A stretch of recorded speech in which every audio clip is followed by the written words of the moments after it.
ท่านผู้ฟังทั้งหลายอันเป็นที่ฮักที่นับถือของทุกเจ้าก็มาพบมาปะกันอีกเช่นเคยเป็นประจำทุกวันในเวลาเดียวกันนี้และทางสถานีวิทยุแห่งนี้ในรายการปกิณกะแห่งธรรมะก็จากตัวเจ้าวัดหนองตองห่างดงจังหวัดเชียงใหม่เจ้าเก่าตนเก่ามาปะกันเป็นประจำนะโยมเนาะแต่ก่อนที่จะได้อู้ได้จ่าอย่างออกไปนั้น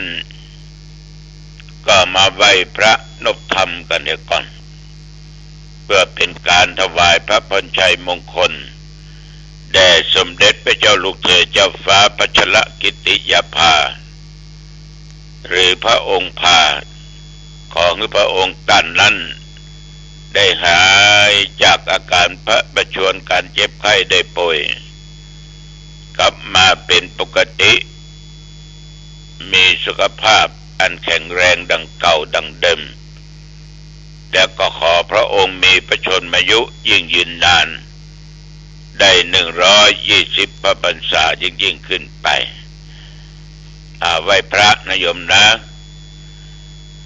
อะระหังสัมมาสัมพุทโธภควาพระผู้มีพระภาคเจ้าเป็นพระอรหันต์ดับเพลิงกิเลสเพลิงทุกข์สิ้นเชิงตรัสรู้ชอบได้โดยพระองค์เองพุทธังภคะตังอภิวาเทมิข้าพเจ้าอภิวาทพระผู้มีพระภาคเจ้าผู้รู้ผู้ตื่นผู้เบิกบานกราบพระพุทธสวากขาโตภควตาธัมโมพระธรรมเป็นธรรมที่พระผู้มีพระภาคเจ้าตรัสไว้ดีแล้วธัมมังนัมสสามิข้าพเจ้านมัสการพระธรรมกราบพระธรรมสุปฏิปันโนภควโตสาวกสังโฆพระสงฆ์สาวกของพระผู้มีพระภาคเจ้าปฏิบัติดีแล้วสังฆังนะมามิข้าพเจ้านอบน้อมพระสงฆ์กราบพระสงฆ์นะโมตัสสะภะคะวะโตขอนอบน้อมแด่พระผู้มีพระภาคเจ้าพระองค์นั้นอรหะโตซึ่งเป็นผู้ไกลจากกิเลสสัมมาสัมพุทธัสสะตรัสรู้ชอบได้โดยพระองค์เองนะโมตัสสะภะคะวะโตขอนอบน้อมแด่พระผู้มีพระภาคเจ้าพระองค์นั้นอรหะโตซึ่งเป็นผู้ไกลจากกิเลสสัมมาสัมพุทธัสสะตรัสรู้ชอบได้โดยพระองค์เองนะโมตัสสะภะคะวะโตขอนอบน้อมแด่พระผู้มีพระภาคเจ้าพระองค์นั้นอรหะโตซึ่งเป็นผู้ไกลจากกิเลสสัมมาสัมพุทธัสสะตรัสรู้ชอบได้โดยพระองค์เองพุทธังสรณังคัจฉามิธัมมังสรณังคัจฉามิสังฆังสรณังคัจฉามิตุติยัมปิพุทธังสรณังคัจฉามิตุติยัมปิธัมมังสรณังคัจฉามิตุติยัมปิสังฆังสรณังคัจฉามิตติยัมปิพุทธังสรณังคัจ ชามิตติยัมปิธัมมังสรณังคัจฉามิตติยัมปิสังฆังสรณังคัจฉามิอะโตหังภะเกเนอริยญาจาติยาชาโตนาภิชานามิสัญเจจาปานังชีวิตาวโรเปตาเตนะสัจเจนะโสติเตโหโตโสติกัปปัจจาโพชังโคสัตติสังฆาโตธัมมานังวิจโยตถาวิริยัมปิติปัสสัทธิโพชังคาจะตถาปะเรสัมมาทุเปขะโพชังคา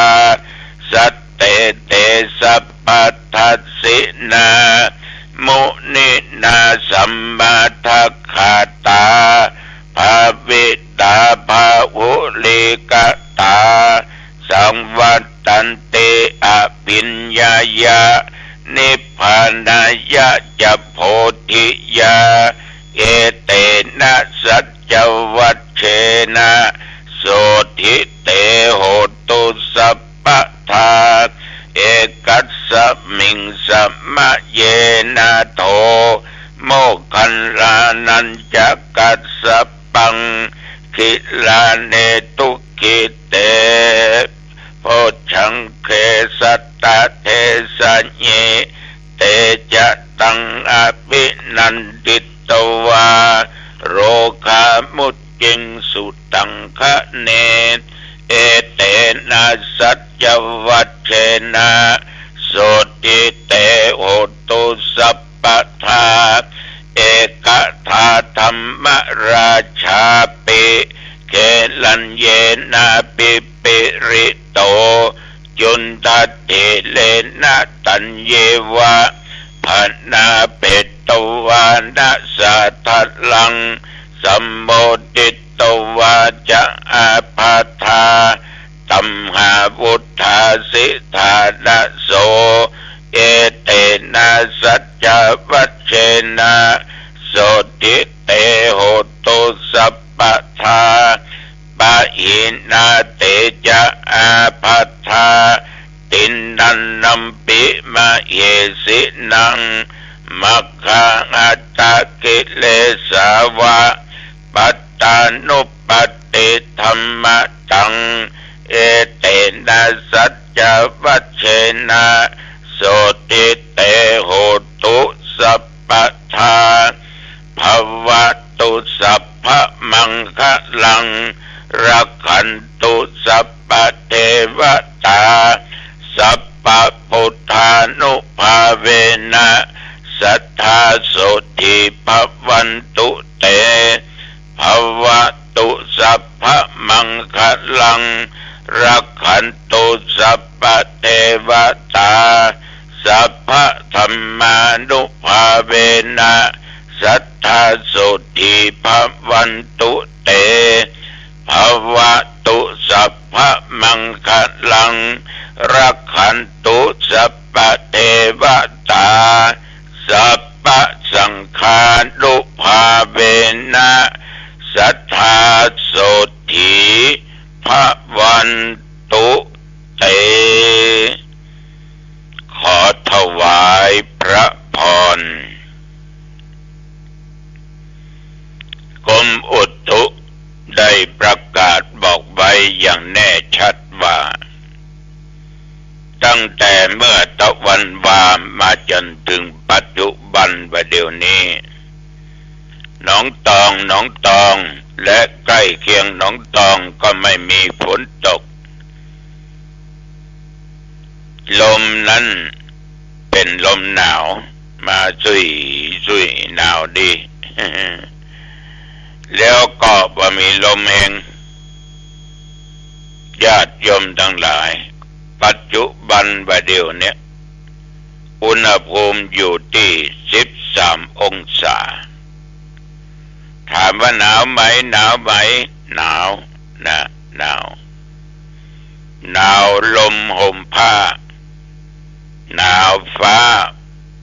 พิงไปถ้าญาติโยมหนาวหัวใจห่มธรรมะ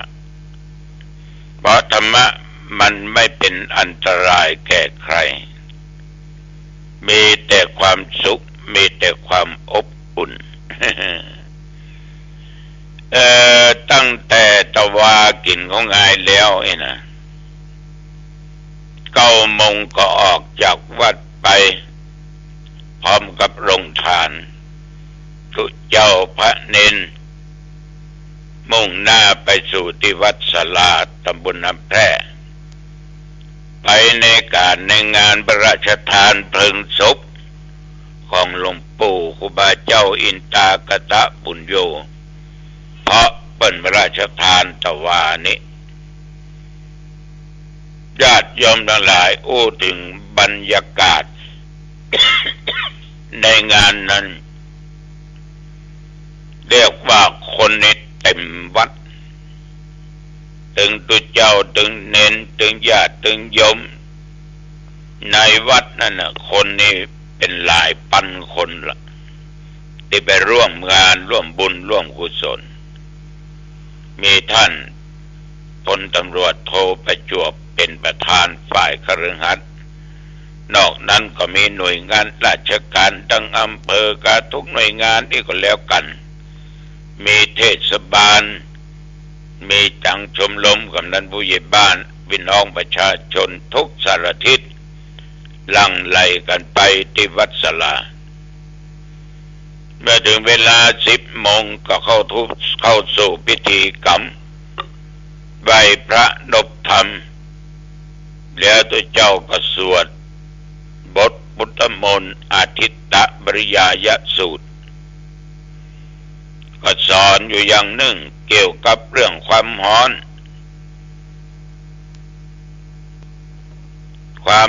นั้นมันมีเนาะโทสะอัคคิเนี่ยไฟคือโทสะโมหะอัคคิไฟคือโมหะราคะอัคคิละหรือว่าเรื่องของกามคุณเรื่องของราคะตัณหาเนี่ยเป็นไฟที่เล่าร้อนก็สวดกันจบ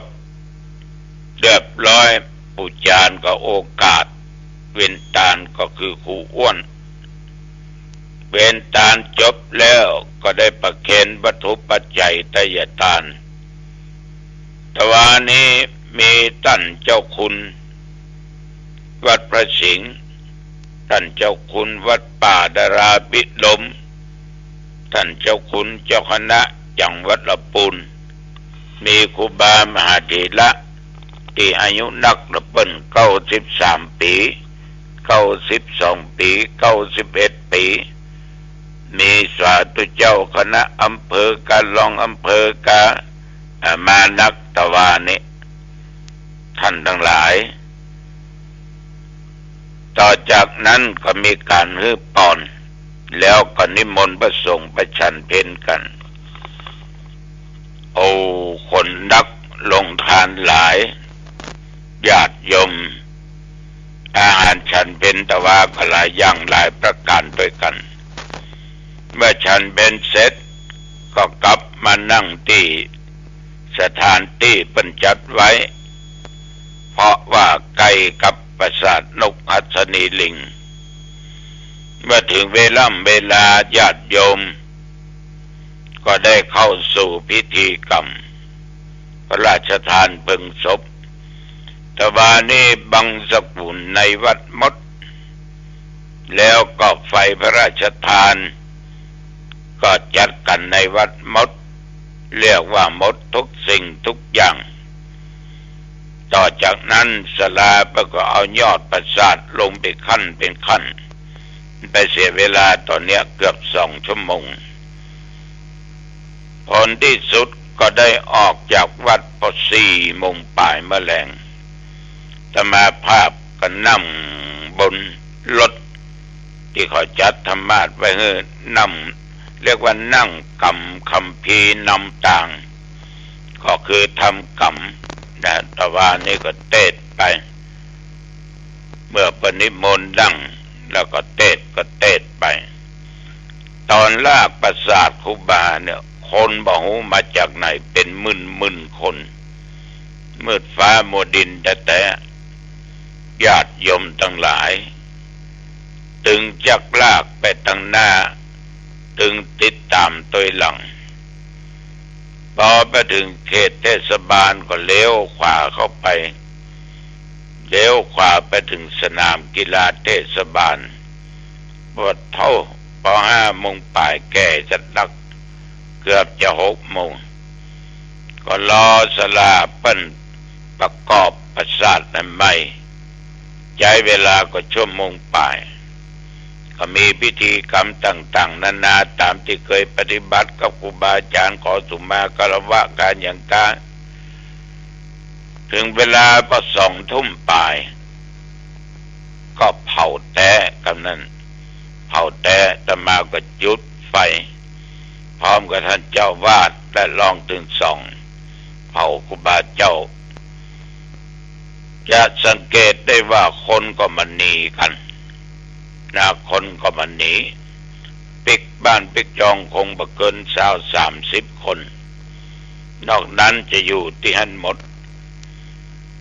ก็ประกำเผาเสร็จเรียบร้อยบอกไฟบอกฟืนบอกไฟนั่นน่ะอันบึ้งบังครูบาเปิ้นสั่งมือเอาก็ธรรมดาได้โอกาสเวลาเงือปอนกันเทศกันทำกรรมวาจาจบก็กลับวัดหนองทองเด็กมาถึงวัด3 ทุ่มพอดี3 ทุ่มป่าน้อยน่ามาถึงวัดลำจางนิมนต์เป็นนั่งปรกงานพุทธาภิเษกอบรมสมโภชเลยไม่ได้ไปสักกรรมต้องขออภัยกับท่านเจ้าอาวาสและศรัทธาญาติโยมวัดลำจางตลอดศรัทธาทุกท่านที่อยู่ในแถวนั้นรับไปในงานตะคืน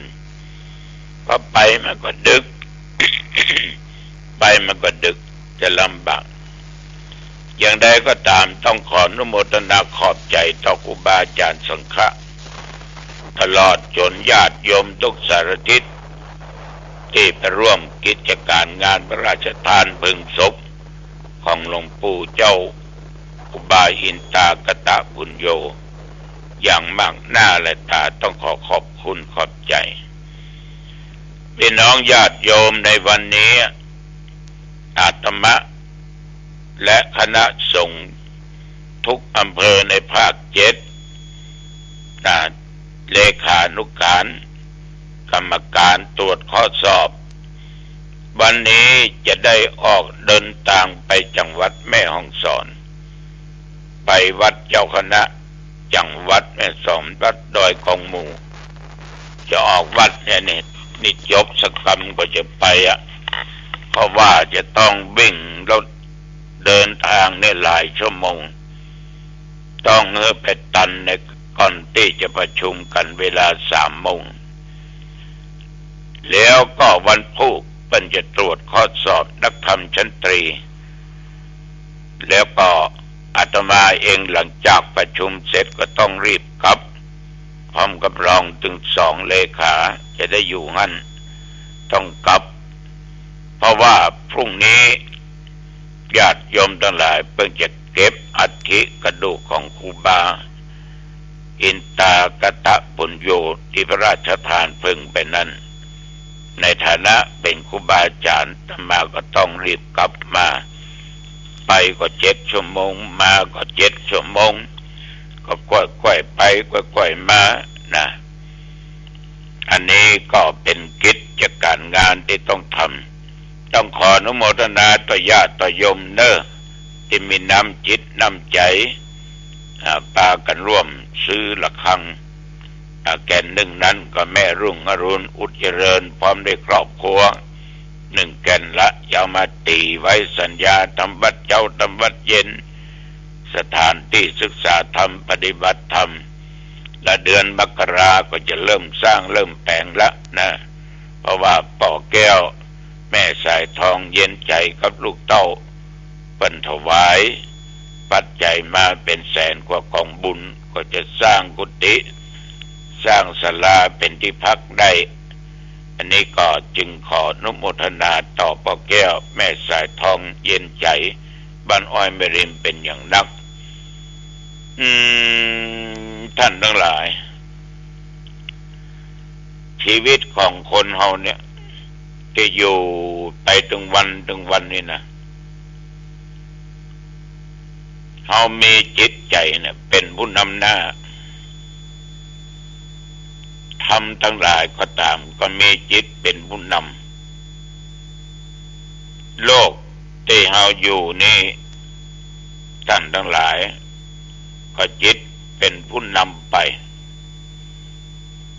ก็มาเคยบอกว่าจิตเป็นสิ่งที่สำคัญจิตนี่มันเป็นธรรมชาติคำว่าธรรมชาติในญาติโยมมันเป็นธรรมชาติของจิตมันจะต้องดิ้นรนกวัดแกว่งรักษายากห้ามยากเปิ้นมือไปมันก็จะไปเปิ้นมือมันไปมันก็ไปเปิ้นมือมันกินมันก็บ่กินโอ้อันใดที่เปิ้นมือกินมันลูกกิน กินเหล้าบ่ดีนะไอ้หุยลุงกินบ่ดีนะดีก็ค่าอาหารมันบ่ดีได้ไหนหรอก มันจะเป็นโรคตับแข็งนะโอ้ย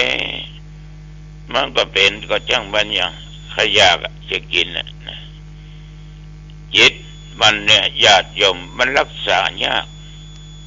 แต่มันก็บ่ยากต่อคนที่สามารถมีสติสัมปชัญญะมีปัญญาหยุดมันได้ฉะนั้นจิตใจเนี่ยเมื่อจิตมันไปหูไปหันหยังมันก็ได้ถ้ามันว่าได้ดังใจที่มันกึดบางคนมันก็เป็นทุกข์เอาไปยุยงยุแย่มันก็ไม่ได้ก็ได้ลุกเป็นไฟละลุกเป็นไฟเป็นโคตรเป็นเกลียดกันนั้นก็เป็นเรื่องเป็นราวกันละอย่างใดก็ตามป้าออกไม่ออกเขาจะต้องประพฤติปฏิบัติอย่าให้มันได้เดือดร้อนไปตามอารมณ์อย่าไปให้จิตใจเขานะยึดที่เขาได้หูได้หันได้สัมผัสเอามาเกิดอารมณ์ขึ้นแล้วเขาจะเดือดร้อนการฝึกจิตเป็นการที่ดีที่สุดเพราะถ้าเขาฝึกอย่างญาติโยมนั่งฟังทุเจ้าหนองตองบรรยายธรรมะมันก็ย่อมจะมีจิตใจงุดงิดนะจิตใจฟุ้งซ่านแสไปอันทะเลไปที่นั้นที่นี้เขาก็พยายามที่จะต้องใช้สติปัญญาของตัวเองตะล่อมจิตเข้ามา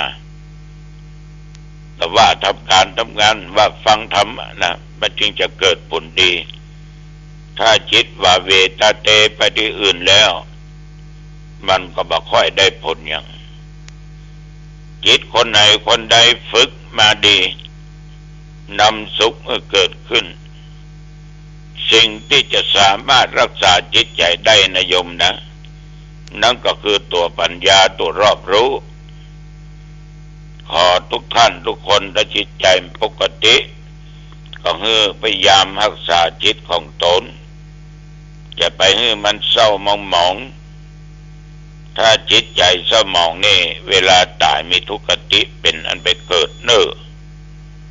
ถ้าจิตเศร้าหมองก็มีสุคติเป็นหนทางไปเกิดอันนี้ตัวเจ้าก็จึงขอฝากกับญาติกับโยมท่านผู้ฟังทั้งหลายเอาละญาติโยมจะได้เตรียมตัวไปจังหวัดแม่ฮ่องสอนผู้จะไปมาเป็นเวลาพอสมควรอายุวันโนสุขังพลังพบกันใหม่โอกาสหน้าเจริญพร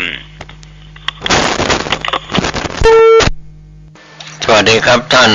ผู้ฟังที่เคารพ วันนี้ผมเกษตรเพชรสำริดผู้ดำเนินรายการเกี่ยวกับสารธรรมคำสอนในทางพระพุทธศาสนาวันนี้มีเรื่องนำมาเล่าเป็นเรื่องเหตุการณ์ที่เกิดขึ้นที่ควรแก่การแสดงมุทิตาสการะครับก็ประวัติและผลงานของพระครูโคสิทธิปริยัตยาภรณ์ที่ระลึกเนื่องในงานพิธีต้อนรับปริญญาครุศาสตร์ดุษฎีบัณฑิตกิติมศักดิ์มจร.วิทยาเขตเชียงใหม่ประจำปีพุทธศักราช 2566 พิมพ์เป็นรูปเล่มคงเป็นเรื่องราวที่เราควรแก่การมุทิตาสักการะมุทิตาจิตที่มีความหมายและมีความสำคัญกับบุคคลที่เป็นศาสนทายาทในรูปเล่มหน้าปกนั้นก็เป็นส่วนที่ภาพที่ประทับใจที่เราจะได้รู้และทราบกันในเรื่องราวที่มีอยู่ปรากฏอยู่ก่อนที่จะเข้าไปดูในรูปเล่มของประวัติและผลงานของพระครูโคสิทธิปริยัตยาภรณ์ก็พูดถึงประวัติของวัดป่าแดงมหาวิหาร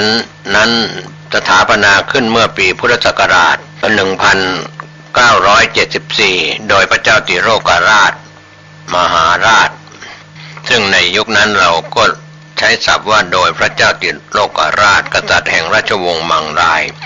เพื่อเป็นที่พำนักของพระญาณคัมภีร์และคณะสงฆ์ที่เดินทางกลับมาจากลังกาเพื่อเผยแผ่ลัทธินิกายลังกาวงใหม่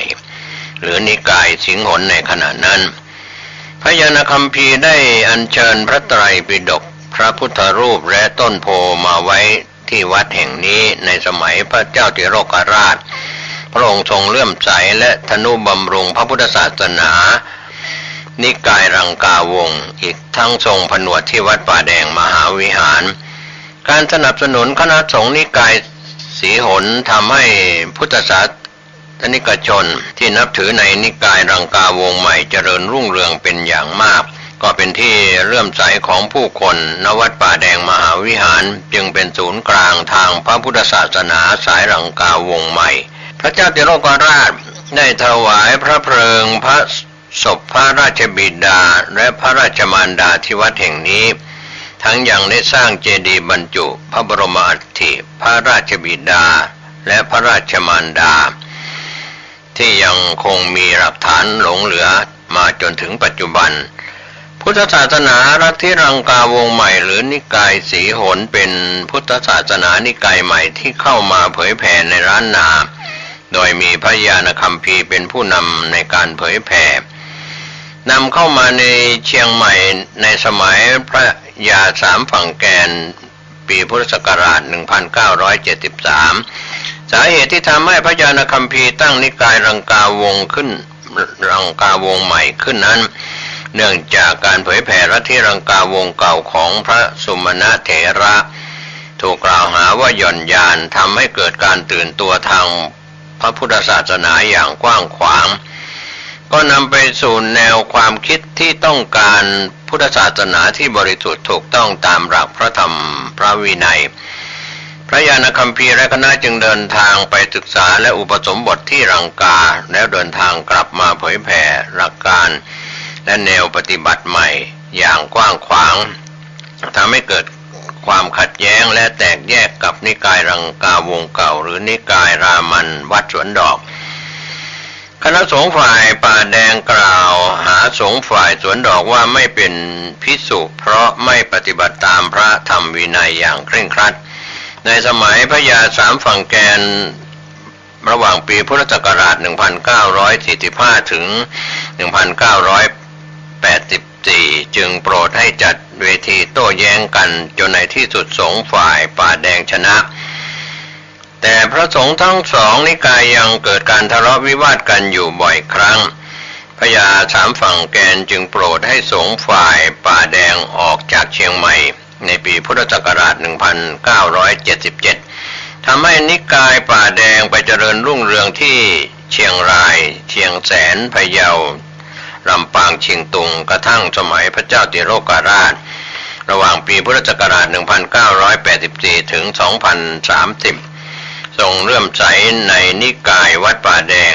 จึงทรงอุปถัมภ์จนนิกายวัดป่าแดงกลับมารุ่งเรืองอีกครั้งหนึ่งวัดป่าแดงมหาวิหารได้รับการบูรณะพัฒนาเป็นลำดับมาโดยเฉพาะในช่วง